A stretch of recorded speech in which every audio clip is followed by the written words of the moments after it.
নমস্কাৰ আজি 11 ফেব্ৰুৱাৰী অসমৰ লগতে ভাৰতৰ বিভিন্ন প্ৰান্তৰ পৰা ৰাতিপুৱাৰ কেইবাটাও খবৰ আহি পৰিছে এই মুহূৰ্তত জনাই আছো এটা ব্ৰেকিং নিউজ দিল্লীত বিজেপিৰ ঐতিহাসিক জয়ৰ পাছতে মুছলমানৰ বিৰুদ্ধে কঠোৰ ব্যৱস্থা গ্ৰহণ কৰিবলৈ সিদ্ধান্ত লৈছে বিজেপিয়ে মুছলমানৰ নামৰ সৈতে জড়িত বহু ঠাইৰ নাম সলনি কৰিব বিজেপিয়ে বিজেপি বিধায়কৰ ঘোষণাক লৈ চিন্তিত হৈ পৰিছে দিল্লীৰ মুছলমান সমাজ দিল্লীৰ মুস্তাফাবাদৰ নাম সলনি কৰিব বিচাৰিছে বিজেপি চৰকাৰে মুছলমান নামৰ সৈতে জড়িত থকা বহু ঠাইৰ নাম বহু চহৰৰ নাম সলনি কৰিব বিজেপি চীনে নিৰ্মাণ কৰিবলৈ লোৱা বান্ধে ভূখণ্ডলৈ কঢ়িয়াই আনিব বিপদ ব্ৰহ্মপুত্ৰৰ ওপৰত চীনে নিৰ্মাণ কৰিব খোজা বান্ধৰ প্ৰভাৱ ভাৰত আৰু বাংলাদেশ দুয়োখন দেশতে পৰিব ব্ৰহ্মপুত্ৰত চীনা বান্ধ সন্দৰ্ভত সংসদত সাংসদ দিলীপ শইকীয়াৰ উদাত্ত ভাষণ হামাছৰ সন্মুখত আত্মসমৰ্পণ ইজৰাইলৰ গাজা ত্যাগ কৰিবলৈ বাধ্য হ'ল ইজৰাইলী সেনা এক ডাঙৰ খবৰ আপোনালোকক জনাই আছো হামাছৰ এবাৰ সন্মুখতেই আত্মসমৰ্পণ কৰিছে ইজৰাইলে 24 ঘণ্টাৰ সময়সীমা বান্ধি দিছে ইজৰাইলক আৰু 24 ঘণ্টাৰ আগতেই ইজৰাইলে নিজৰ সেনাবাহিনীক গাজাৰ পৰা আতৰাই লৈ গৈছে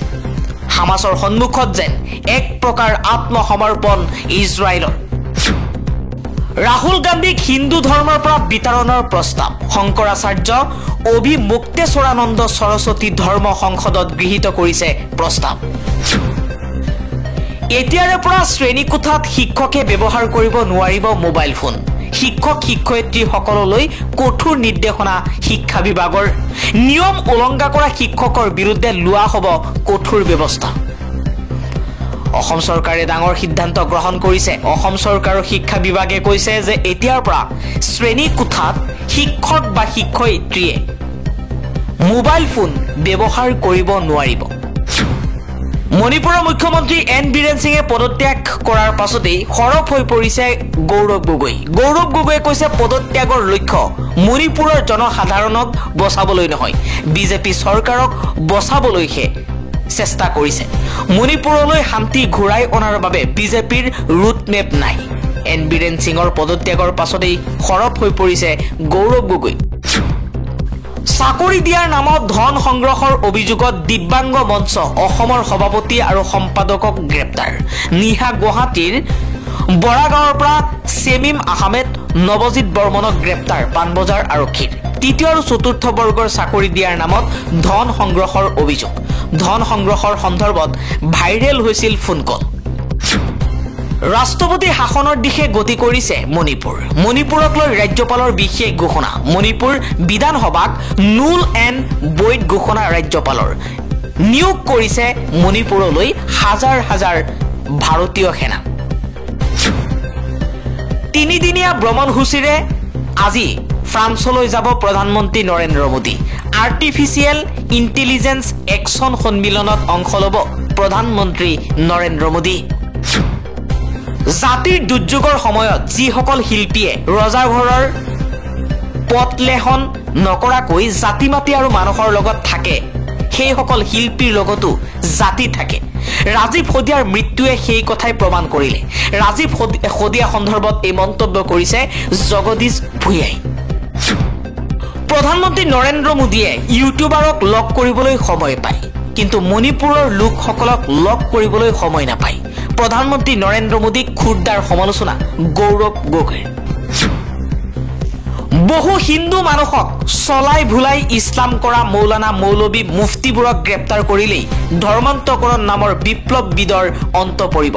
এইবাৰ সৰব হৈ পৰিছে শিখা শৰ্মা এতিয়া সচৰাচৰ বিতৰ্কিত মন্তব্য কৰি চৰ্চাৰ কেন্দ্ৰবিন্দু হৈ পৰিছে শিখা শৰ্মা এই বিতৰ্কিত নেত্ৰীগৰাকীয়ে এইবাৰ কৈছে ফেচবুক পোষ্টৰ জৰিয়তে যে বহু হিন্দু মানুহক চলাই ভুলাই ইছলাম কৰা মৌলানা মৌলবী মুফতিবোৰক গ্ৰেপ্তাৰ কৰিলেই ধৰ্মান্তকৰণ নামৰ বিপ্লৱবিদৰ অন্ত পৰিব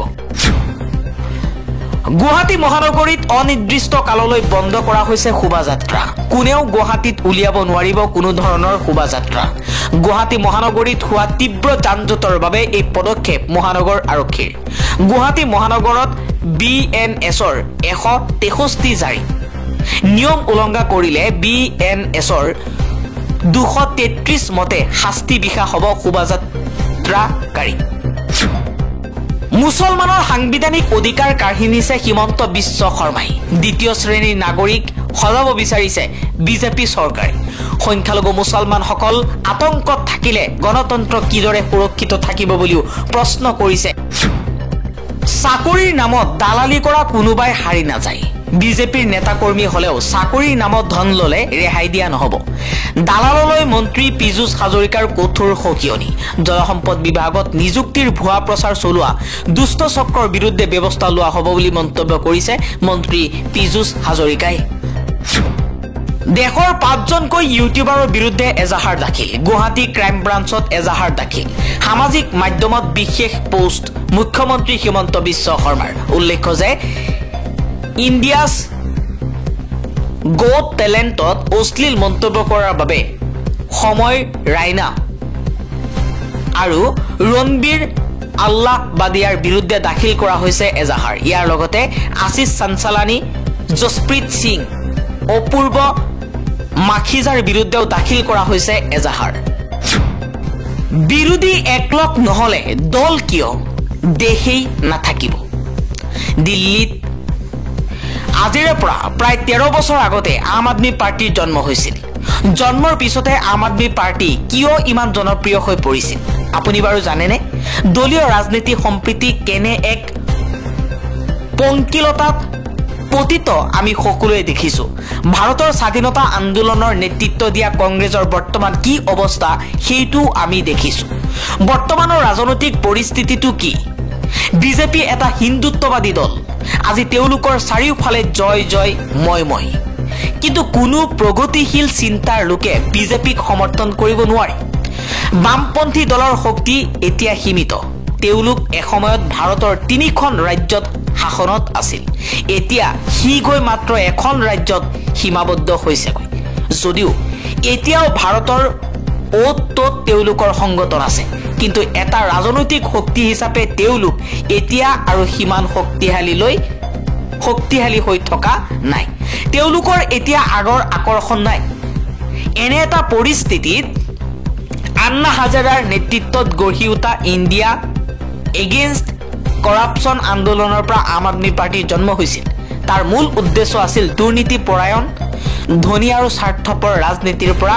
ৰাজনীতিক মুক্ত কৰি কোনো মতাদৰ্শৰ দ্বাৰা প্ৰভাৱিত নোহোৱাকৈ জনসাধাৰণৰ কল্যাণৰ বাবে ৰাজনীতিক প্ৰয়োগ কৰা কিমান সুন্দৰ কথা হয়নে ৰাজনীতি লেতেৰা বুলি কৈ যিবোৰ সৎ আদৰ্শৱান মানুহ ইমান দিনে ৰাজনীতিৰ পৰা আঁতৰি আছিল তেওঁলোকৰ বাবে কি আকৰ্ষণীয় আছিল এই ৰাজনীতি স্বাভাৱিকতে ৰাতাৰাতি আম আদমি পাৰ্টিৰ প্ৰতি মানুহৰ আকৰ্ষণ বাঢ়ি গৈছিল সাংবাদিক শিক্ষক বহুজাতিক নিগমৰ পৰা সাধাৰণ মানুহলৈকে দলে দলে মানুহ আহি আম আদমি পাৰ্টিত যোগ দিছিলহি তেওঁলোক সকলো এক প্ৰকল্প ৰাজনীতিৰ অনুসন্ধান কৰি আম আদমি পাৰ্টিৰ ওচৰ চাপিছিলগৈ আম আদমি পাৰ্টিৰ পইচাৰ অভাৱ হোৱা নাছিল মানুহে সকলো ফালৰ পৰা আম আদমি পাৰ্টিক সহায় কৰিছিল তেওঁলোকৰ পুঁজিলৈ দান বৰঙণি আগবঢ়াইছিল প্ৰচলিত পাৰ্টিবোৰ আম আদমি পাৰ্টিৰ হঠাৎ হোৱা এই উত্থানত বিমূৰ হৈ পৰিল তেওঁলোকে তাৰ কোনো ব্যাখ্যা বিচাৰি পোৱা নাছিল কিন্তু সাধাৰণ মানুহৰ বাবে আম আদমি পাৰ্টি আছিল এছাতি বিশুদ্ধ মহিলা